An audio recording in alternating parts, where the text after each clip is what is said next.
শেষমেশ তুই আমার সাথে এমনটা করলি অনিশা? এমনটাই কি বলছে দুর্জয়? সম্পূর্ণ জানতে ভিডিওটিতে একটি লাইক করে প্রথম থেকেই দেখতে থাকো। হ্যালো বন্ধুরা, টলিউড স্টুডিও পাড়া চ্যানেলে তোমাদেরকে স্বাগত। গল্পের শুরুতেই দেখা যায় যে বিনায়ক নিচে এসে দেখে রানী খুব দাঁড়িয়ে দাঁড়িয়ে চিন্তা করছে। বিনায়ক তখন বলে, ছোট বৌমা কি হয়েছে, তুমি কি নিয়ে এত চিন্তা ভাবনা করছো? আর তখনই রানী বলে, আসলে বাবা, অনেকক্ষণ ধরে ভাবছি যে দুর্জয় চলে আসবে, এখনো তো আসলো না, তাই একটু চিন্তা হচ্ছিল। বিনায়ক তখন বলে, ও এই ব্যাপার, ও তুমি চিন্তা করো না, ডাক্তারদের কি আর সময় আছে বলো? যখন তখন রুগী চলে আসে, তাকে দেখতে যেতে হয়। এই সমস্ত নিয়ে তুমি আর ভেবো না।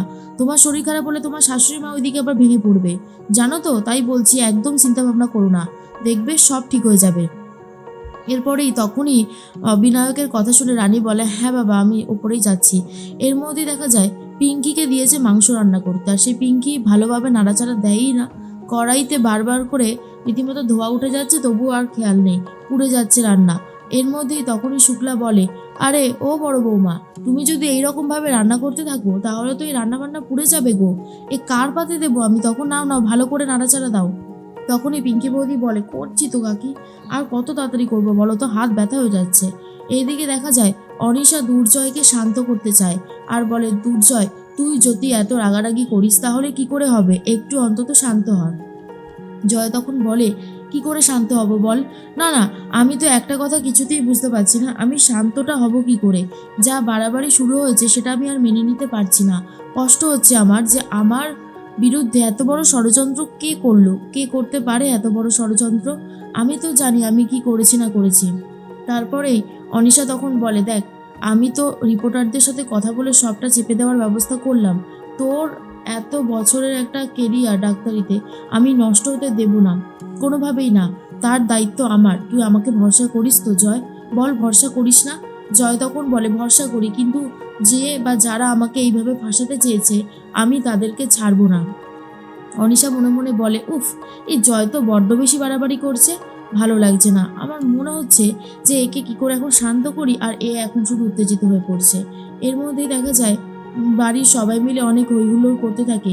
পিঙ্কি বৌদি মনে মনে ভাবে, অনিশা তো এখনও আমাকে ফোন করলো না, আজকাল তো বেশ লুকোচুরি করে নিজে নিজে প্ল্যান করছে, একবারও আমাকে জানাচ্ছে না, জানানোর প্রয়োজনটুকুও মনে করছে না। ভালো ভালো, করুক, যত খুশি তত বেশি করুক, আমি ছাড়বো না, এর একটা ব্যবস্থা করেই তবেই ছাড়বো। এর মধ্যেই দেখা যায় যে কুমু ঘরে বসে বসে কান্নাকাটি করতে থাকে। এদিকে মাধুরী তো কুমু আর অনিকের ব্যাপারে সমস্ত সত্যি জেনে গেছে। তখনই মাধুরী বলে, কি হয়েছে বর্দি ভাই, তুমি কাঁদছো? কি হয়েছে, তোমার কি কোনো কষ্ট হচ্ছে? তখনই কুমু বলে, না না মাধুরী, কষ্ট হবে কেন? কি যে বলো না, তো কষ্ট হবে নাকি আবার? আসলে এমনি অনেক স্মৃতি মনে পড়ছিল তো তাই। তখনই অনিকের কথাই বলতে থাকে মাধুরী আর বলে, আমাকে মিথ্যে বলো না বর্দি ভাই, তোমার আর অনিকদার সম্পর্কটা সহজ সাধারণ আর পাঁচটা স্বামী স্ত্রীর মতো না, সেটা কিন্তু আমি শুনে নিয়েছি। আমি জানি কারোর কথা এইভাবে শোনাটা উচিত না, কিন্তু কি করতাম বলো? আমার হাতে কি আর কোনো উপায় আছে? আমার হাতে তো আর কোনো উপায় নেই। আর তখনই কুমু বলে, আমার সব কিছু শেষ হয়ে গেছে মাধুরী, এই কথাটা বাবা মাকে বলবো কি করে? বাড়িতে সব ছোট ছোট ভাই বোনরা আছে, তাদেরও বিয়ে হয়েছে, আমি কি এই কথাটা এখন বলতে পারি বলো তো? আর মাধুরী বলে, আমি আমি জানি, তুমি আমাকে খুলে বলো কি হয়েছে। তখনই কুমু বলে, ভালোবেসে বিয়ে করেছিলাম একজন মানুষকে, ভেবেছিলাম সারা জীবন পাশে থাকবে, ভালোবাসবে, কিন্তু তা তো হলোই না। অনেক এখন অনেক বদলে গেছে জানো তো মাধুরী, ও এখন খাটনি করতে চায় না একদমই। মানুষ যে প্ল্যানিং করে খাটনি করে ইনকাম করবে সেই ধাতটাই চলে গেছে। ও শুধু চাইছে শর্টকাটে কিভাবে ইনকাম করা যায়। আর দেখছো না, এই জন্য এই বাড়ি থেকে যাচ্ছে না, কারণ এই বাড়ি থেকে গেলেই তো ওর খরচা, আর এখানে থাকলে তো ওর তেমন কোনো খরচাই নেই, সেটা ও খুব ভালো মতন জানে। আর ওই মানুষটা না অন্য একটা সম্পর্কে জড়িয়ে পড়েছে, যার জন্য এই সম্পর্কটার কোনো মানেই নেই ওর কাছে। মাধুরী বলে, কি বলছো বর্দি ভাই, তুমি এত কষ্ট বুকে চেপে রেখে আছো কি করে? তুমি কেন বাড়ির সবার সাথে এই ব্যাপারটা নিয়ে কথা বলছো না? দেখো, সৌনক যাই করুক না কেন, ও যে কটা টাকা ইনকাম করুক না কেন, আমি তো এটা জানি দিনের শেষে মানুষটা আমার, ও আমার কাছেই ফিরে আসবে, ওকে আমি কারোর সাথে শেয়ার করতে পারবো না। কিন্তু তুমি এত কষ্ট সহ্য করে কি করে আছো? তোমাকে তো বাড়িতে সবটা বলতে হবে। কুমু তখন বলে, বলবো তো মাধুরী, বাড়িতে সবটাই বলবো, কিন্তু আমি জানি আমার বাবা মার উত্তর কি আসবে। আমি নিজে পছন্দ করে বিয়ে করেছি, নিজের সিদ্ধান্ত নিয়েছি, সারাটা জীবন এবার আমাকে নিজেকেই ভাবতে হবে। আমি জানি, কিন্তু সেটার জন্যই প্রিপারেশন নিচ্ছিলাম যে বাড়ির সবাইকে সব কথা বলতে হবে, কারণ আর তো সময় বেশি নেই বলো। এর মধ্যেই চলে এসেছে অনিক, আর দরজা খুলেই বলে, কুমু, কাকে তুমি কি কথা বলবে গো, বলো বলো। এরপর কুমু ভয় পেয়ে যায়। অন্যদিকে দুর্জয়ের মাথা যন্ত্রণা করতে থাকে, আর সেই সুযোগে অনিশা জলের মধ্যে দুটো ওষুধ মিশিয়ে দেয়, আর সেটাকে গুলতে দেয় ভালো করে, না হলে তো দেখা যাচ্ছে। আর দুর্জয়ের সাথে সেই ফাঁকে কথা বলতে থাকে আর বলে, দেখ দুর্জয়, তুই কিন্তু এরকমভাবে চিন্তা করলে আমার ভালো লাগছে না। সব কিছু ঠিক হয়ে যাবে, শুধু একটু ধৈর্য ধরতে হবে। সব থেকে বড় কথা হচ্ছে, তুই যদি এরকমভাবে ভেঙে পড়িস তাহলে আমার খারাপ লাগছে। তুই এক কাজ কর, তোকে একটা মাথা ধরার ওষুধ দিই, তুই ওই ওষুধটা খা, খেয়ে একটু একটু রিল্যাক্স কর, দেখবি তোর শরীরটা ভালো লাগবে। নে। এরপর ওই জলটা খেতে দেয়, আর জলের সাথে আরও দুটো ওষুধ খেতে দেয়, আর বলে, নে এবার একটু বিশ্রাম নে তো। এর মধ্যে রানী অনেকবার করে ভাবে, এতক্ষণ হয়ে গেল, দুর্জয় তো এখনো এলো না, ওইদিকে সব ঠিক আছে তো। এরপরে পিঙ্কি বৌদিকে বিপাশা বলে, এই যে পিঙ্কি, তোমাকে আর রান্না করতে হবে না, তোমার দ্বারাই কিচ্ছু হবে না, উঠে এসো উঠে এসো। আর তখন পিঙ্কি বৌদি বলে, ব্যাস, হঠাৎ করে একটা কমেন্ট করে দিলেই হলো, তাই না? এই সমস্ত কথা আপনি পারেনও বলতে, আমার ভালো লাগছে না।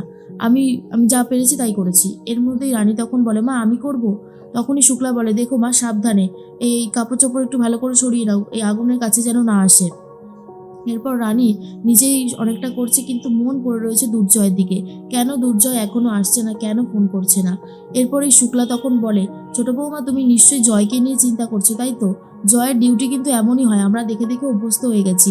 এরকম কতবার হয়েছে, পুজোতে আমরা সবাই ঘুরতে গেছি, আরও দাঁতে দাঁত চেপে লড়াই করে যাচ্ছে শুধুমাত্র নিজের কেরিয়ারটা ভালো করে গড়বে বলে, রুগীর ওপর রুগী দেখে যাচ্ছে। তাই বলছি, তুমি অন্তত এসব নিয়ে চিন্তা করো না, কারণ এটা দেখতে দেখতে আমরা অভ্যস্ত হয়ে গেছি। এরপরে রিতম তখন বলে, তাও আজকের দিনে ভাই রানীকে ছেড়ে দূরে থাকবে, এটা তো সম্ভব না। এক কাজ করি, আমি বরং ফোন করি, কি বলো রানী? রানী তখন বলে, হ্যাঁ রিতম, দা আমার ফোনটা থেকে ফোন করো। এর মধ্যেই অনিশা বলে, দেখ আমি তো সমস্ত কথা সেরে নিয়েছি রিপোর্টারদের সাথে, আর সব থেকে বড় কথা হলো, তোর পাশে তো আমি আছি। তোর বিরুদ্ধে যারা যারা ষড়যন্ত্র করবে আমি তাদেরকে ধরবই, কিন্তু এই ব্যাপারটাকে এখন এখানে চেপে দে, না হলে তো ডাক্তার কেরিয়ারে অনেক বেশি এফেক্ট করতে পারে। দুর্জয় তখন বলে, তুই এমনটা কেন করলি অনিশা? তুই কেন করলি এমনটা আমার সাথে বলতো? তুই ওই রিপোর্টারদের টাকা পয়সা দিতে গেলি কেন? কেন এই কেসটা ধামাচাপা দিয়ে দিতে চাইছিস? আমি তো কোনো অন্যায় করিনি। আমি এই কেসটা নিয়ে পুলিশের কাছে যাব, আর এটাই বলবো যে আমাকে কেউ বা কারা ফাঁসাতে চাইছে, যেটা আমি করিনি, তার বদনাম তো আমি নেব না, কোনোভাবেই নেব না। এর মধ্যেই রানীর ফোন থেকে ফোন করছে রিতম। ফোনটা যেই ধরতে যাবে তখনই অনিশা বলে, ছেড়ে দে, এখন ফোন ধরতে হবে না, চল, তুই যেখানে সব থেকে ভালো থাকবি আমি সেখানেই তোকে নিয়ে যাব, দেখবি খুব ভালো লাগবে, চল চল চল, বলেই দুর্জয়কে টানতে থাকে। এইদিকে রানী মনে মনে ভাবে, কি ব্যাপার, ফোনটা ধরছে না, কথা বলছে না, কিছুই তো বুঝতে পারছি না।